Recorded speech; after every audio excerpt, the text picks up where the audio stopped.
Hello guys, good afternoon. Welcome to my news vlog for today. Today guys, on duty ako ngayon dito sa hospital. So wala akong content. Hindi kami nakag-content ng baby ko. So siguro bukas guys magkaroon ko ng mga bagong content. So we can suggest po dito sa baba kung ano yung mga pwede namin i-content, pwede namin gawin na nasa bahay lang kami. And sana guys, supportahan niyo po yung mga vlogs po namin, mga videos po namin, mga kulukuhan po namin, mga katatawanan po namin. And sana guys is manood kayo palagi. Huwag niyo po kayong mag-skip ng mga ads kung sakaling may mga ads kayong makita dito sa mga video namin. And marami pa kaming mga upcoming guys na mga kalukuhan sa baby ko, mga challenges, mga tips guys,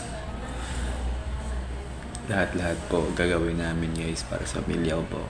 So keep on watching guys sa vlog po namin. Huwag kayong magsawang manood, supporta. Sana mag-comment kayo guys, mag-like it, share nyo po yung mga videos po namin.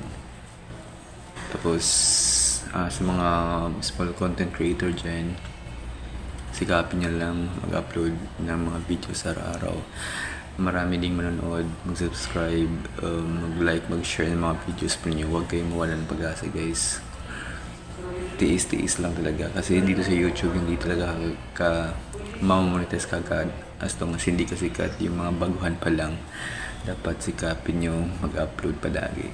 Tiis-tiis lang talaga guys. Ganun talaga yung mga social media ngayon.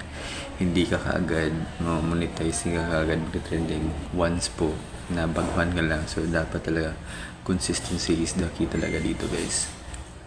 Now, thank you so much guys mga nag-subscribe sa akin, nag-view sa mga shorts video and long videos ko. And I pray guys and I hope guys na kayo din meron kayo mga channels ma-monetize din yan sooner or later. Basta guys, wag lang kayong magsawang mag-upload at gumawa ng mga content na yung may niche talaga guys na matutunan yung mga viewers natin. So keep on watching guys for our next video. Thank you so much. God bless po sa inyo lahat, sa mga small content creator dyan. God bless po. Mamonetize din kayo. So yan lang po. Thank you so much. See you next vlog. Bye.